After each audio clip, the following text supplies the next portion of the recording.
안녕하세요. 예담교회 중고등부 여러분. 오늘 공과를 들으러 오신 여러분을 환영합니다.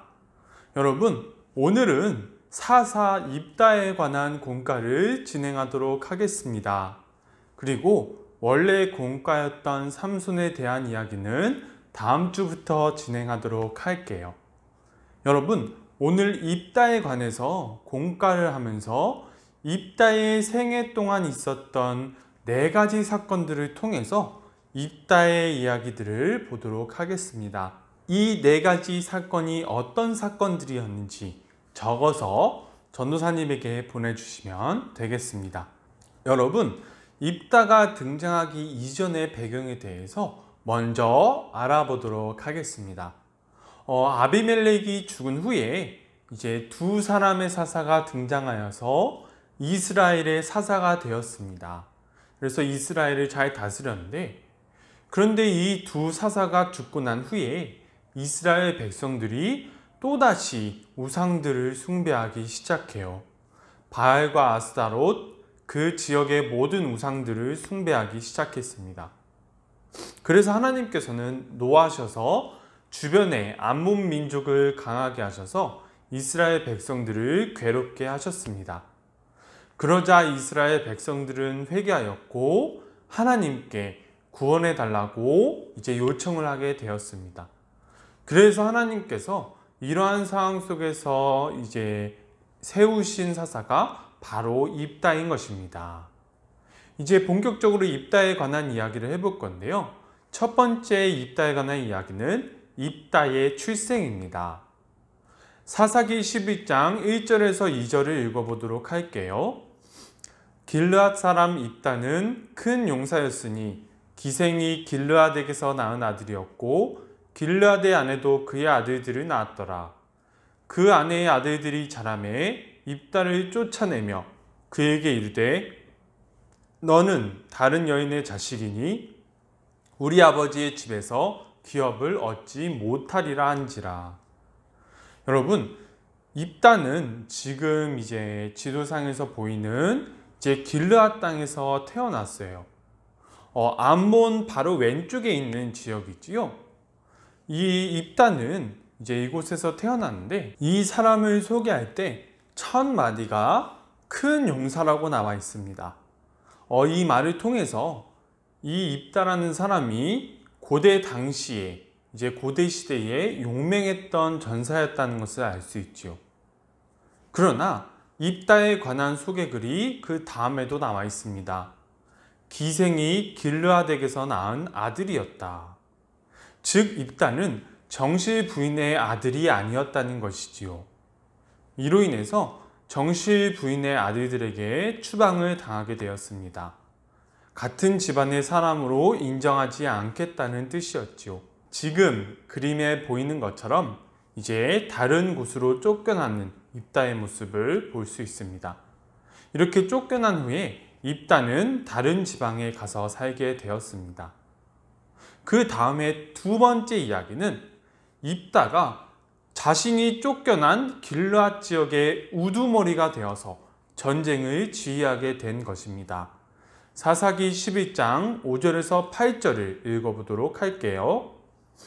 암몬 자손이 이스라엘을 치려할 때에 길르앗 장로들이 입다를 데려오려고 돕당에 가서 입다에게 이르되 우리가 암몬 자손과 싸우려 하니 당신은 와서 우리의 장관이 되라 하니, 입다가 길르앗 장로들에게 이르되 너희가 전에 나를 미워하여 내 아버지 집에서 쫓아내지 아니하였느냐? 이제 너희가 환난을 당하였다고 어찌하여 내게 왔느냐 하니라. 그러므로 길르앗 장로들이 입다에게 이르되 이제 우리가 당신을 찾아온 것은 우리와 함께 가서 암몬 자손과 싸우게 하려 함이니 그리하면 당신이 우리 길르앗 모든 주민의 머리가 되리라 하매. 여러분, 전도사님이 앞에서 암몬 자손이 이스라엘을 괴롭혔다고 말씀드렸었지요. 지도를 다시 보여드리면 암몬 자손은 자신의 땅 왼쪽에 있는 길르앗 지역을 점령하고 싶어 했고, 길르앗 지역 사람들은 군대를 모아 대항하려고 했습니다. 그런데 군대를 지휘할 만한 마땅한 지휘자가 없었어요. 그래서 지휘관을 찾다 못해서 자신들이 쫓아내었던 입다를 불러들여서 지휘관으로 삼으려고 했습니다. 그런데 입다 입장에서는 그렇게 해야 할 이유가 없지요. 왜냐하면 자신을 쫓아낸 지역 사람들을 위해서 싸우러 간다는 것이 그렇게 쉽지 않기 때문입니다. 그러나 길르앗 지역 사람들이 입다를 자신들의 우두머리로 인정하겠다는 말을 하자 그 제안을 수락하여서 전쟁을 지휘하게 됩니다.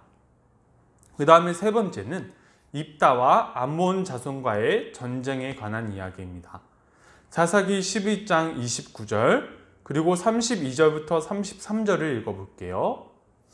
이에 여호와의 영이 입다에게 임하시니 입다가 길르앗과 므낫세를 지나서 길르앗의 미스베에 이르고 길르앗의 미스베에서부터 암몬 자손에게로 나아갈 때에 이에 입다가 암몬 자손에게 이르러 그들과 싸우더니 여호와께서 그들을 그의 손에 넘겨주시매 아로엘에서부터 민닛에 이르기까지 20성읍을 치고 또 아벨 그라밈까지 매우 크게 무찌르니 이에 암몬 자손이 이스라엘 자손 앞에 항복하였더라.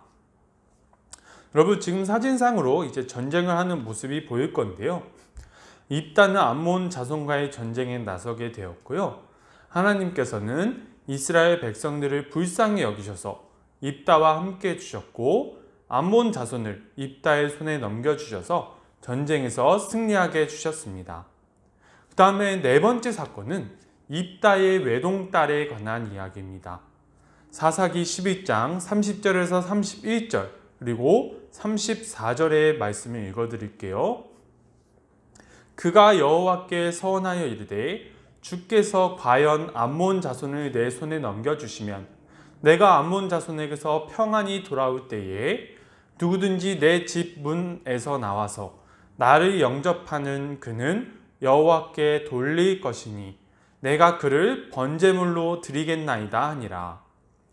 입다가 미스바에 있는 자기 집에 이를 때에 보라 그의 딸이 소고를 잡고 춤추며 나와서 영접하니 이는 그의 무남 동녀라. 여러분 입다는 전쟁에 나가기 전에 하나님과 한 가지 서원을 해요. 그것이 무엇이냐면 암몬 자손과의 전쟁에서 승리하게 되면 자신의 집에서 첫 번째로 나오는 사람을 하나님께 번제물로 바치겠다고 약속한 것이었습니다.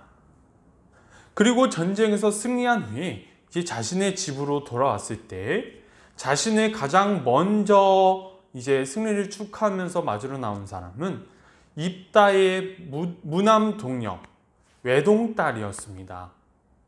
지금 사진을 보면 이제 입다가 보일 건데요. 이제 자신의 딸이 이제 축하를 하러 나오는 장면을 보자 입다가 자신의 옷을 찢는 장면을 보이게 됩니다. 입다는 자신의 딸이 가장 먼저 나와서 자신을 축하하러 나오자 이제 슬퍼하면서 자신의 옷을 찢게 되지요. 그러나 하나님과 언약한 일을 바꿀 수 없다고 말하면서 그것을 이행해야 된다고 말했습니다. 이후에 이제 입다의 이제 딸에 관한 이야기는 두 가지로 나뉘어지는데요. 첫 번째 해석은 이제 입다가 실제로 딸을 하나님께 번제물로 드렸다는 것이고, 두 번째는 이제 온전히 하나님께 드림으로 말미암아 평생 처녀로 살아가게 되었다는 이 두 가지 해석이 있습니다. 전도사님은 이 두 해석 각각의 어떤 해석을 바라볼 때 이 두 가지 중에 어떤 한 가지가 이제 입다의 딸의 입장이 되었을 거고 입다의 이제 딸의 미래가 되었을 건데요. 이 두 가지 모두 하나님의 뜻과는 어긋났다고 생각합니다. 여러분, 전도사님 개인적인 생각으로는 입다가 이제 하나님께서 함께 해주셔서 암몬 자손과의 전쟁에서 승리했지만 동시에 하나님께서 원하시지 않는 인신 제사를 드리겠다고 했다는 점에서 하나님을 잘 모르는 사사였다는 생각이 들어요.